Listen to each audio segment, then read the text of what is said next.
السلام عليكم الإخوان والأخوات، كيف الحال والأحوال؟ كنتمنى تكونوا بخير وعلى خير. الفكرة لا تموت، هذه المقولة تناولها العديد من الناس عبر الزمن، وكل مرة كتبين على أنها حقيقية ومقولة زعما قابلة للتحقيق. وهذا اللي كنشاهدوه مؤخرا، في أنه الفكرة اللي كانت قبل 40 سنة بين المرحوم حسن الثاني والملك خوان كارلوس بربط إسبانيا مع المغرب أو أوروبا مع إفريقيا عن طريق واحد الجسر أو واحد النفق، بدات كتحقق بعد واحد الجمود تقريبا 40 سنة. مؤخرا في واحد الوقت أو واحد التوقيت العلاقات الإسبانية المغربية وصلت لواحد درجة من التقارب والتوافق والانسجام لا مثيل له. خرجوا الملفات وخرج هذا الموضوع هذا. في هذا الفيديو غنشوفوا قناة عربية تكلمت على هذا الموضوع بالإيجابيات ديالو، بالأمور التقنية ديالو، بكل شيء ليه من متدخل من المغرب ومتدخل من إسبانيا، وصراحة شيء رائع جدا. نخليك تشوف معايا الفيديو إلى الآخر، نتلاقاو في آخر الفيديو ونشوفوا شنو الحيثيات ديال هذا الموضوع المستجد.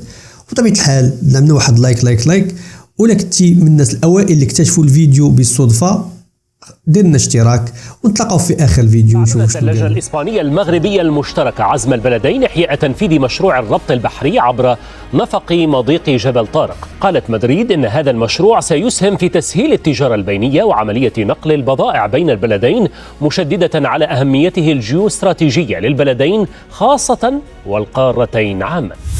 40 عاما والفكرة لم تمت. ربط القارة الإفريقية بأوروبا مشروع يعاد إحياؤه من جديد. المغرب وإسبانيا تجددان الحديث عن مشروع تدشين نفق جبل طارق البحري الذي تمت بلورته عام 1981. النفق يهدف إلى تسهيل التبادل التجاري بين البلدين وتحقيق سيابية في عملية نقل البضائع. مدريد قالت إنها ستدفع مجددا الدراسات الخاصة بالمشروع لما له من أهمية جيوستراتيجية للبلدين خاصة والقارتين عامة. وأشارت مدريد إلى أن الحكومة خصصت 2,300,000 يورو لتحديث الدراسات الخاصة بالمشروع. وخلال اجتماع للجنة الإسبانية المغربية المشتركة تم التصديق على الإجراءات التي تم اتخاذها في هذا الصدد منذ عام 2009. الطرفان اتفقا على الاستفادة مما تم إنجازه بشأن تدشين النفق مع إجراء تغييرات في مجالات المشروع استنادا للتطورات. وفي نفس الإطار تم الاتفاق على وضع استراتيجية عمل للسنوات الثلاث المقبلة بشأن هذا الأمر. وتتنامى العلاقات المغربية الإسبانية خلال الفترة الأخيرة بعد فترة من الجمود، كما تم تبادل الزيارات على مستوى أصحاب رؤوس الأموال من أجل دفع العلاقات الاقتصادية بين الجانبين، خصوصا بعد الضغوطات الاقتصادية التي بدأت تنهك معظم دول العالم منذ أزمة فيروس كورونا وصولا إلى الحرب في أوكرانيا. معنا من الرباط الخبير الاقتصادي إدريس العيسوي. إدريس، مرحبا بك أستاذ. يعني ما الحاجة الملحة برأيك التي تفرض على مدريد والرباط إعادة إحياء مشروع نفق جبل طارق إلى الوجه؟ أعتقد بأنه هذا النفق الذي كان عمره أكثر من 40 سنة أنه بدأ بمشروع تم الحديث عنه بالرباط وبمدريد، وتم إنشاء مؤسسات قائمة بهذه الدراسات مرتبطة بوزارة النقل والتجهيز في المغرب، ونفس الشيء بالنسبة لإسبانيا. الآن أعتقد بأنه الظروف أصبحت مواتية ليلعب هذا النفق، هذا الربط القاري سيدفع بمجالات مهمة بالنسبة لعملية التوفيق بين ما سيصل إليه الاقتصاد المغربي وما سيصل إليه كذلك الاقتصاد الإسباني. لا ننسى على أن إسبانيا والمغرب بلدان جاران لهما تاريخ طويل جدا، وعلاقتهما هي علاقة كانت متوترة في بعض الأحيان، لكنها الآن رجعت إلى نوع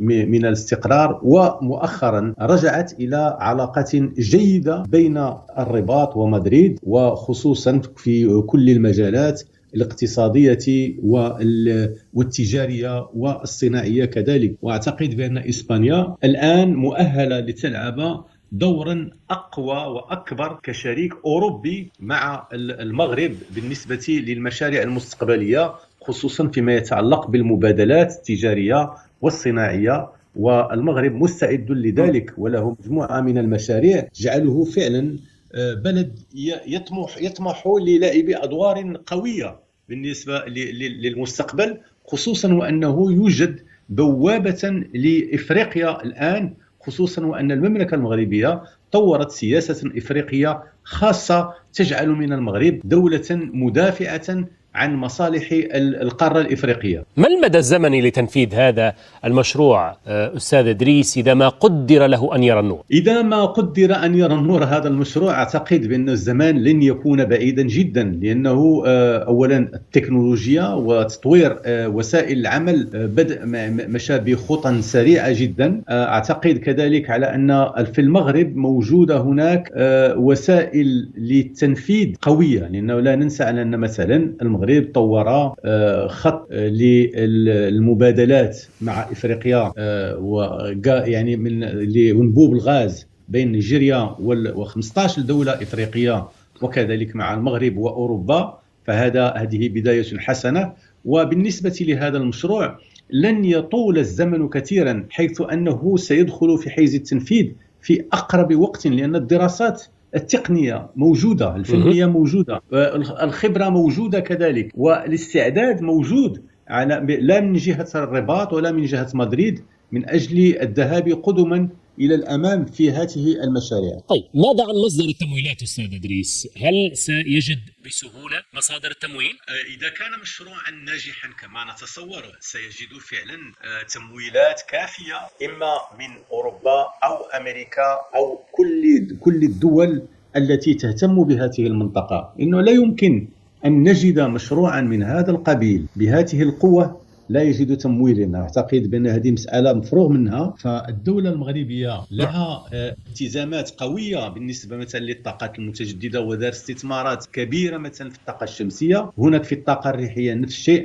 لما لا على مستوى هذا الربط القاري الذي سيدر أرباحا ويعني وخيرات كثيرة لا على الاقتصاد المغربي فحسب، بل على الاقتصاد الإسباني، وسيجعل من إسبانيا بابا متقدما لتطوير التجارة مع المغرب ومع إفريقيا كذلك. لا ننسى ذلك، لأنه هذه الدول لا ترى يعني المنفعة لنفسها، بل ترى المنفعة لكل المنطقة المغاربية والإفريقية كذلك. ما الفارق الذي سيحدثه هذا النفق برأيك أستاذ إدريس عوضا عن النقل البحري، النقل الجوي وما إلى ذلك باختصار؟ إذا كان هناك ربط حقيقي، إذا كان ربط يعني مباشر على نفق مثلا كما جاءت الحلول الفنية التي تمت مناقشتها، فهذا سيعطي سيولة كبيرة ويعني يسر كبير في تبادل السلع، في تبادل الأشخاص، في تبادل كل شيء. هذه علاقة طيبة جدا ستكون